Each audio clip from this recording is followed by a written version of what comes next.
to the Gardengelists, where we talk about flowers, veggies, and all the best dirt. I'm Dee Nash from Guthrie, Oklahoma. And I'm Carol Michael from Indianapolis, Indiana. Hey, Dee. Hey, Carol. How's it going? It's good. Yeah, we're getting ready to be icy in Oklahoma. Icy, icy, icy. We're getting ready for snow, but it's not going to arrive until it's done dumping all over you, and then it's going to swing up through the upper Midwest, and we're hopefully just going to get 1 to 3 inches of snow, and it's not going to last very long. Oh, you are lucky. We may get 1 to 3 inches of ice, and that's not good. But, you know, I haven't heard a revised forecast, so it could all change. Who knows? So, we got what's going on with us today. What are we going to talk about? Well, it was President's Day yesterday, so we got some presidential matters to discuss related to gardening, of course. But first, right. I'm hearing rumors and seeing stuff online that you've harvested mushrooms already. I did. I bought 2 of those mushroom tabletop farms, and I harvested my first oyster mushrooms day before yesterday, and it caused quite a stir on Instagram and on Facebook when I shared them because they were so beautiful. And so how long was it from setting up that kit until you harvested that beautiful oyster mushroom? About 2 weeks. I don't have the exact date, but about 2 weeks. That's incredible. And I say beautiful oyster mushroom because it was beautiful, even though I'm not really a big fan of mushrooms. So was it easy? It was easy to grow the oyster ones. I'm still waiting for the chestnut mushrooms to break dormancy, or whatever it is mushrooms do. So I'm waiting on those, and I hope they work too. But right now, the oyster mushrooms look like a bouquet. They were so pretty.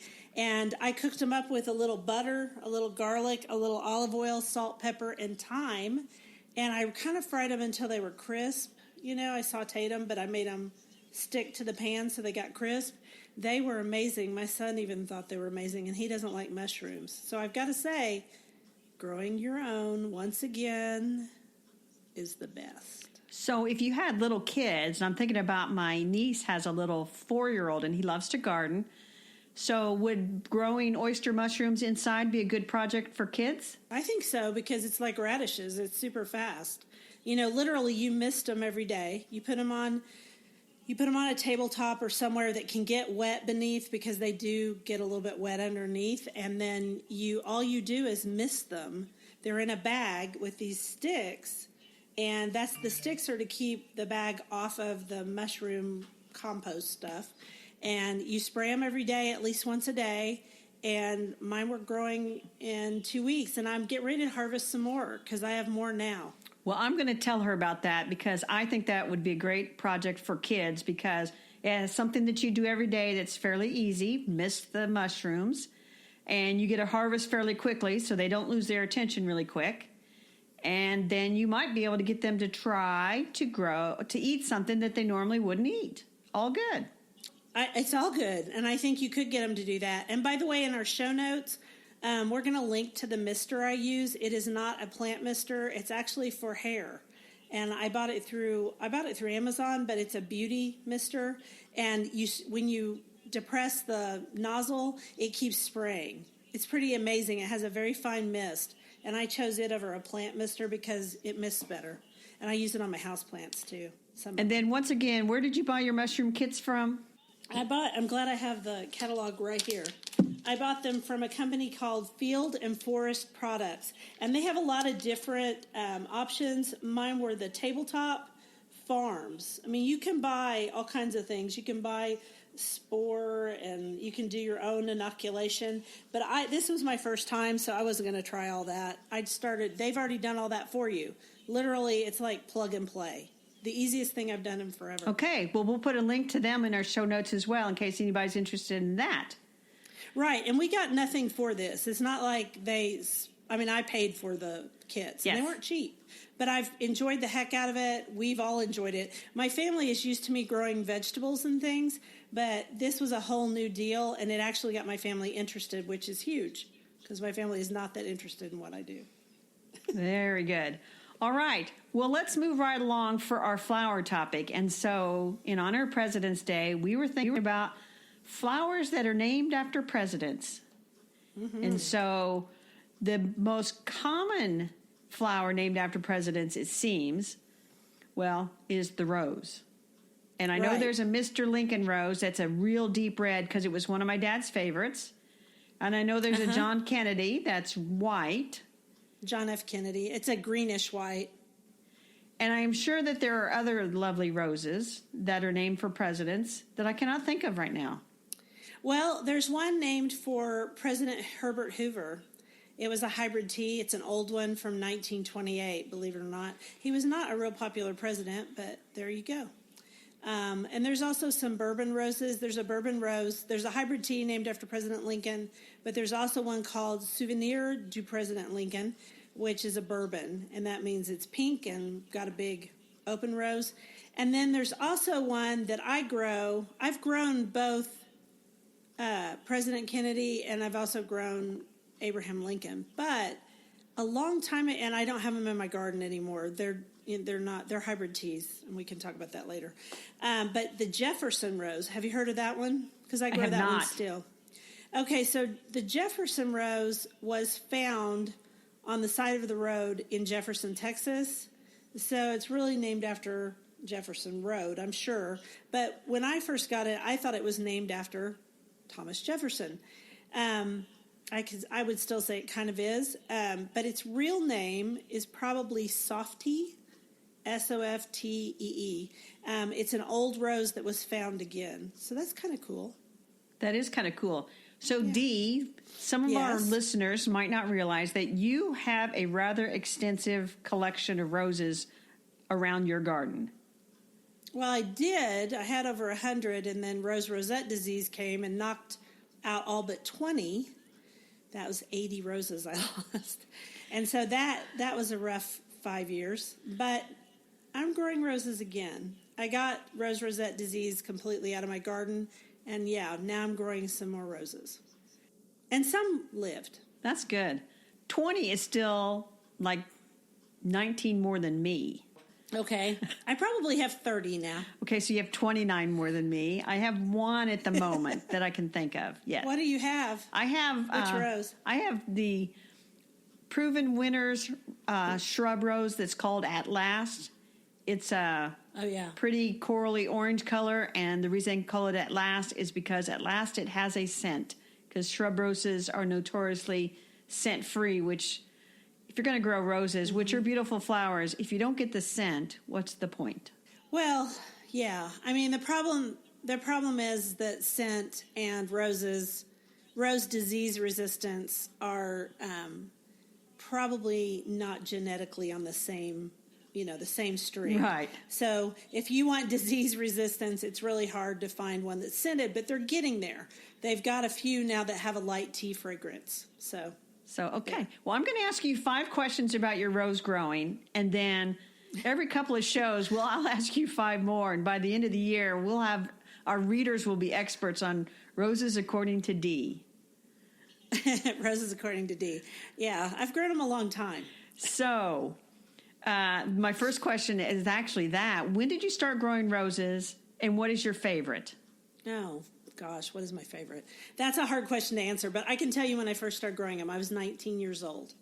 I was 19. Wow. They were the first 3 plants that I ever grew outside of house plants, right? So I started out with house plants when I was young. I did macrame. That's right, dear millennial friends.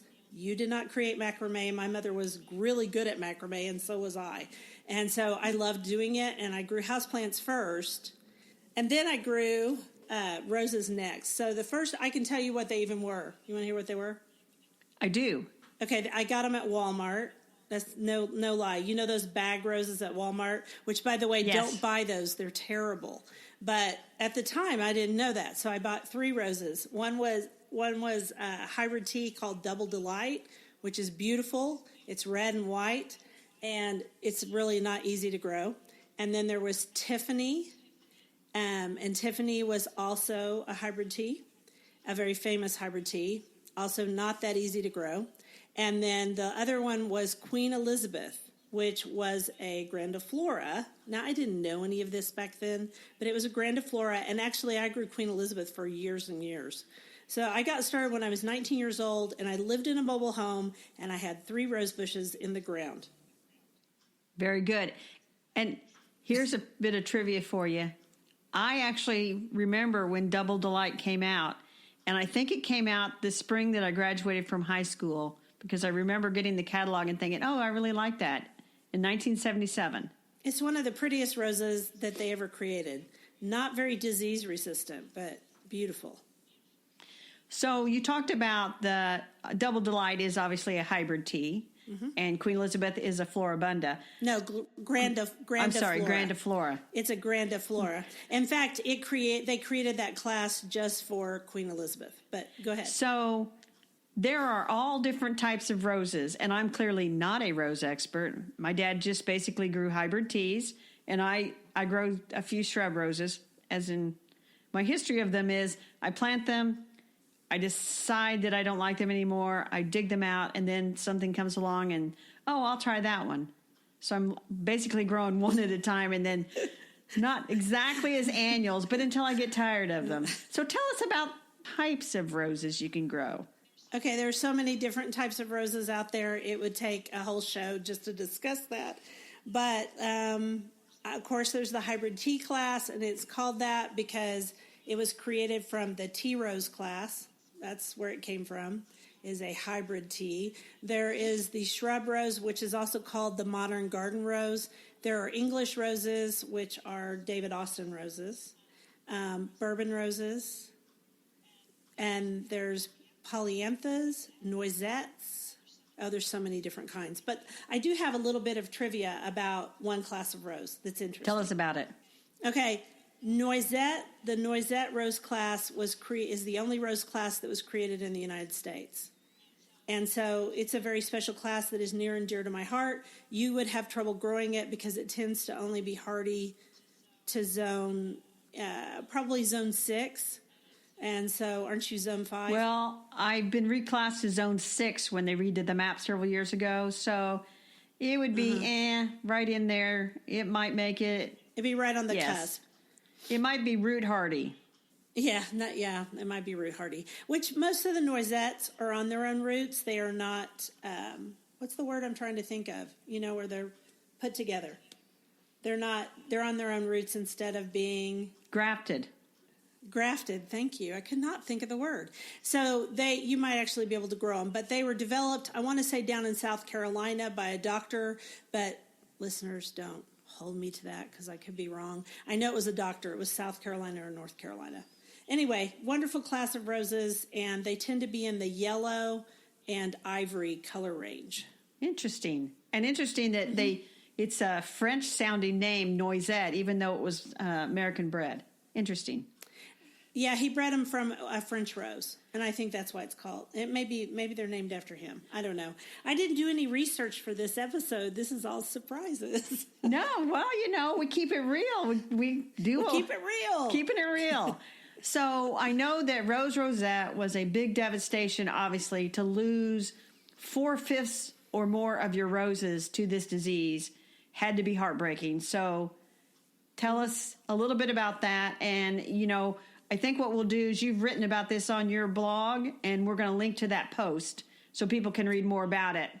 Yeah, there's a post of me crying. There's pictures of me crying on the blog, actually, because I'm pulling down one of my old roses that was a climber, and it was climbing Old Blush, and I had it in my garden for 25 years, and it died of Rose Rosette. And that was like midway through or toward the end of the Rose Rosette crisis, maybe 2/3 of the way through. Let's just talk for a second about what Rose Rosette is. Okay. I was the second person in the United States to write about it. The first person was Nan Andra, that she blogged about it in her garden. And that's how I found out what I had in my garden. And nobody was talking about it yet. I personally think rose hybridizers didn't want to talk about it because, it's pretty devastating. It's a virus, and it's spread by this mite that's a wingless mite, but in Oklahoma the wind blows all the time.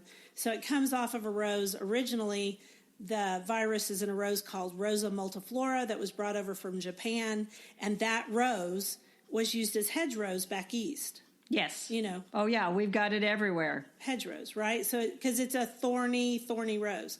Well, that rose has a terrible problem, and because of that, it got spread all over the United States. I don't think it's made it, I haven't checked on it recently, but I don't think it's made it way west of Oklahoma. But Oklahoma was devastated, Texas was devastated. The Fort Worth, Dallas area, Tulsa, Oklahoma was devastated, and even further north. So it's a terrible virus. They called it AIDS for roses, and that's what it was. And you have to just dig up the bush and get rid of it. And don't put it in your compost pile. And don't go, bag it, because you don't want to spread it everywhere else too. So okay, well, that's good advice. And we will, like I said, we'll link to the article on your website so that people can read about it and they can see it, and then they could watch to see if maybe they have it in their own garden. And sad to say, they would just have to dig it up, and throw it away. Right, and quick action is the best thing you can do. Because if you wait, it's going to spread to every rose you have. I didn't wait, and I still lost 80. That's a lot. And it was very, very sad, but you know what? It made me branch out more and plant different things. And I'm really happy with some of the native plants I put in my garden, which I also talked about on the blog. Well, my fifth question we're going to talk about at a future episode, and that is companion plants for roses. Because late in the season, roses can look, they can look spent. They can look a pretty raggedy. Yeah. And so there are some good companion plants for roses that we should talk about in a future episode. Sounds great. I'd love to talk about that. And I would agree. I mean, our summers are hard on them. It's hard. They don't really like continental climate summers. So the United States is very, very hard on its roses. So you gotta pump them up with other things. And so that makes me think of how are we going to segue to vegetables, from presidents to roses to vegetables. There's a cabbage rose. But let's not talk about the cabbage rose. Let's talk about cabbages and other vegetables. Okay. You talk about cabbages. I find them impossible to grow in Oklahoma. We'll get to that in a minute. So you and I have both visited probably the most famous presidential vegetable garden outside of the White House garden, which I have never seen. Yeah, we have. I don't think we went there together, though, did we? No, we were there separately. I didn't think so. We've both been to Thomas Jefferson's home in Charlottesville, Virginia, and we have both been to Monticello, as we call it here in Indiana. I don't know if you say Monticello, but we've both been there. I say Monticello. And that is the largest vegetable garden I've ever seen, and it's been under continuous cultivation pretty much since the days of Thomas Jefferson. Because it's always had a staff. Unfortunately, some of that staff have been slaves. Yeah, in the back in the day, they were enslaved people. But now, of course, people are hired to help take care of it. But the idea that Thomas Jefferson was down there in the dirt digging and grubbing for all his vegetables, no, that did not happen. He was too busy designing things, but he was very, very interested in his garden. I don't want to take anything away from President Jefferson as far as being, he loved gardening. Yes. He thought it was great. But it certainly helped to have a huge staff to do it for you. Yes. You could introduce a new vegetable. So right. He introduced a lot of new vegetables. Yes, he brought from all over the world. He brought peppers from Mexico, figs from France, and a lot of bean varieties that were collected in the Lewis and Clark expedition. Basically, Thomas Jefferson was a great, if not a hands-in-the-dirt gardener. He was a very big advocate for gardening and bringing in new fruits and vegetables and flowers and trees, and he tried to grow everything there at his plantation. Right, he did. And also, now, I don't know if this is true.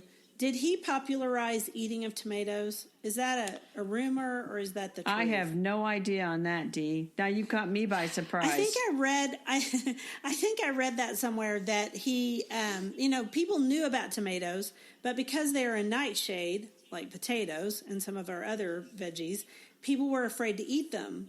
But I want to say that he actually kind of popularized eating them. I know he did it for a whole bunch of different things, because people would come to his house and have dinner, and he would say, "Here, try this new broad bean I have," or whatever. Right. And so he was always doing that. How nice to have people that helped him grow it. Well, and also, I think there's a little bit of friendly competition amongst him and other plantation owners about who had the first garden peas of the spring. Yes, he's well known for that. But he wasn't our only founding father that loved farming and gardening and growing vegetables. I can think of another George one. Washington. Absolutely. And you've been there too, haven't you? I have not been to his, no, I haven't been there. You've not been to Mount Vernon? No. Oh, I loved Mount Vernon. I'll be honest, I like Monticello and I've been there twice, but I really loved Mount Vernon. Maybe I'm a farmer at heart, you know? Maybe you are. You know, I'm distantly related to George Washington, so I should just go and call on the old home folk. Yeah, there you go. One thing I remember about Mount Vernon that was interesting is that they painted the wood to look like stone because, you know, we had plentiful forests in the United States, right, but we didn't have a lot of stone, and it was much more expensive, and he didn't have that much money. So anyway, Washington was quite the farmer too, and I think he and Jefferson probably talked about gardening. They probably did. Now, one of our presidents made a particular vegetable famous. He did, and he really got lambasted for it too. It wasn't because he liked it. George H.W. Bush is credited with basically, he said, no more broccoli on Air Force One. Yeah, he didn't want it in the White House. He didn't want it on Air Force One. He did not want to look at it, and he made people very angry about that. Especially if your livelihood depended on growing broccoli. Yeah, the broccoli consort were really mad at him. But, you know, I guess everybody has the right to not like a particular vegetable, but I do like broccoli. I like broccoli, too. Steamed with a little butter. I like it also. I like cauliflower, too. And here's another trivia fact for it, but it didn't get as much press. Apparently, Barack Obama doesn't like beets. Oh, really? Yeah, I didn't know so President Obama didn't like beets. So he must have kicked beets off the Air Force One. Bring back the broccoli. He kept it on the down low, though. He didn't talk about it much because he didn't want to probably fade the heat that Bush did over broccoli. Exactly. Lesson learned. So, Dee, we both love broccoli. Do you grow broccoli? I have grown broccoli in the past. I've not been terribly successful with it. If I have one of our long springs, it does okay. If I have one of our short springs, it immediately goes to flower. But I've even eaten it when it's starting to flower. Like you go out there and suddenly you're starting to see yellow. Yes. I have chopped that off and brought it in and eaten it just like that. I don't think people realize that you can do that with a lot of things. The problem here and why I've stopped growing it, but I'm going to grow it again, and I'll tell you why. Because the European cabbage moth, which is a white moth that floats around the garden, and you think, how pretty. No, and then it lays eggs at the base of broccoli and the base of cauliflower and the base of cabbage. And those eggs hatch and become little green caterpillars. And I don't care how much you do. When you bring in a head of broccoli to the kitchen, you better soak it in salt water and rinse it till the cows come home. And you're still going to end up with one of those little green worms on your plate. Yuck. You know what? That's why I don't grow cabbage. That's why, I've grown it as a trap crop for other things, just for those stupid cabbage worms. I hate those things. You know, but there are ways to grow it and not have those worms. And the main way, by the way, is to cover them with a horticultural cloth. So water gets in, sunlight gets in, but those doggone caterpillars can't get down to the base of the plant. So you have to wait. I don't know about your state, but if I use row covers here, I have to be sure and put down bricks or stones all around them because we have such wind, especially in the spring, that they blow off. But yes, it does work, although you're going to get a few anyway because somehow they get underneath there. But, it is the best way to try to grow it. And also, do you know what, when you do row covers like that, the horticultural cloth, do you know what sunlight, because there's different types. There's weightier ones that block out more sunlight. Do you do the lighter weight ones? I use as thin a one as I can find because I'm only interested in keeping those bugs away. Right. The other thing that I've done is the caterpillar lays the eggs at the base of the plant, and they said if you can protect the base of the plant, for example, like cut off a little 1 or 2 inch stub of a paper towel roll, the cardboard roll. And if you kind of stick the plant in there when you plant it, that cardboard roll is supposed to help protect the stem and keep the moth or the caterpillar from getting to it. And I tried that, and it was mildly successful. Over time. That cardboard's going to just sort of disintegrate. So I'm going to, but I'm going to try it again this spring. I've been out searching for seeds. I'm going to try the broccoli, cauliflower. I'm going to do it. I'm going to row cover it. I'm all excited. Okay. I can't wait to see how it goes. You know why I'm all excited? Can you use little pieces of copper? Yes, I've heard of people using. Have you ever done that? I've heard of people using that. That seems kind of expensive. Yeah, I wonder if aluminum foil would work. Anyway, I don't know. Why are you excited? Well, because anytime we think about these topics and I start researching them, I'm thinking, and my dad used to bring in such beautiful heads of broccoli. Of course, he used chemicals that I'm never going to use. But I thought, I want to grow them again. And then I opened up the early spring edition of Country Gardens magazine arrived. They got a whole article on a guy that grows broccoli and made it look so pretty. Huh. Oh, neat. Well, I'm not going to. You enjoy. Thanks. I'm not doing that. Thanks. I'm going to. As you know, my garden is going to be all about tomatoes, peppers, and eggplant this year, and basil. And that's pretty much it, because all of those things mature later. And when would I harvest broccoli in Oklahoma? When do you harvest broccoli? Well, what month? I'm hoping that if I get the seeds started this week, I'm hoping that I'll be harvesting broccoli sometime in June. In June. That's right, because I would be harvesting it about the same time. And I won't be here much in June, so I'll be flying. Flying to the Garden Bloggers Fling, flying to England, and also driving to Missouri. So June is out. Well, I'll be here harvesting broccoli, and I'm also thinking, I'm so into it right now. I'm going to try spring crops with broccoli, cabbage, maybe cauliflower. I'm not sure about cauliflower.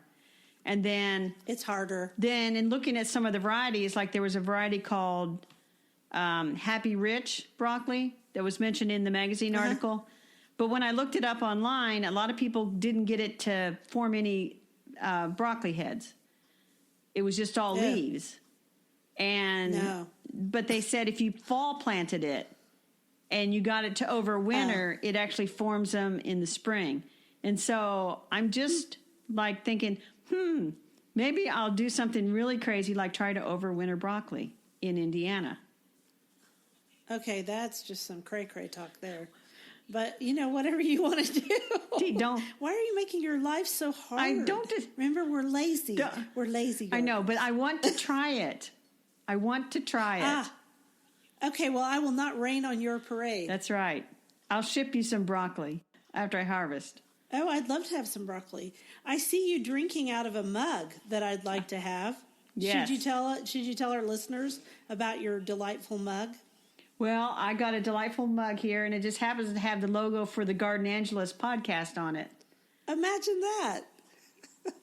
Next, you'll have T-shirts, too. Yes, all right. This mug is two of a kind. I'll be sending you yours here in a little bit, once I get myself to the post office. You heard that, folks. We'll see if she gets to the post office. I think she likes going to the post office about as much as I do. I love going to the post office. That's a whole nother story. So... broccoli is it, and if any listeners have some other growing tips for me as I go back out there and try to grow broccoli again, they can send them to us at thegardenangelist@gmail.com. But before we leave, we got something else presidential to talk about. Yeah, we got some dirt. If you are interested in the president's gardens and their impacts on the White House gardens in particular, we recommend that you pick up Marta McDowell's book, All the President's Gardens, Madison's Cabbages to Kennedy's Roses. And Marta McDowell, who we have both met, is a great historian and a great gardener, and she has written some marvelous books, and I think this one is just chock full of interesting information about the White House gardens and then about the presidents and sometimes their preferences And the first ladies. And the first ladies, because it wasn't President Kennedy who gave a flying flip about the Rose Garden at the White House. It was Mrs. Kennedy. Exactly. Just like President Obama doesn't really like beets, but Michelle Obama had a kitchen garden, which is now still kept up by the current First Lady. So, the women. I'm speaking for the women today. That's very nice. Well, what's interesting is in the book, she found and she listed the first seed order for the White House gardens. And it was put in, I think, by Dolly Madison for James Madison. And it's a list of seeds. And it was for fall planting. And so there's 4 or 5 different cabbages, several radishes, endive, carrots, beets, parsnips, and she lists 2 broccolis, a white broccoli and a purple broccoli. Ooh, purple broccoli would be pretty. But it would turn green when you cooked it. Probably. Although there is a purple vegetable that stays purple when you cook it. Yeah, are you talking about the carrots? No. Well, no, they do stay purple, although they usually have a yellow center. The sugar magnolia pea has a purple pod that stays purple when you cook it. Kind of purple. I mean, it's dark. I grew it last year. Did you grow it last year? I did. It stays purple. As purple as it's going to stay. I guess it is kind of purpley green. But yeah, okay. Yeah. I'm not trying to be difficult. Yes, you are. It stays purple. Okay, anyway, whatever. I've been researching purple cabbage or purple broccoli and white broccoli, and I can find a little bit of purple broccoli, and I might try some, but I cannot find white broccoli, and I wonder if white broccoli was what they called cauliflower. I bet it was. Because they probably didn't differentiate. Although cauliflower is one of the oldest grown vegetables of mankind, but I bet they didn't differentiate. No, I bet that was what cauliflower. And in fact, they said that some of the seeds weren't available, and she quotes them as saying that the seed seller guy enclosed a note said, apologizing that the peas, the cauliflower, and the salsify were not at present available. And I didn't see cauliflower on the list, so that must be what white cabbage was, or white broccoli was. White broccoli, yeah. They're related, but they are not the same plant. And you know that, and I know that, and most of our listeners know that. But exactly. Maybe they were called that at the time.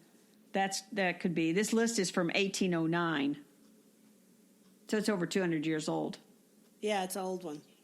So I have a rose book to suggest. Oh, wait, we're not there yet. I'm sorry. I jumped ahead. We have another book.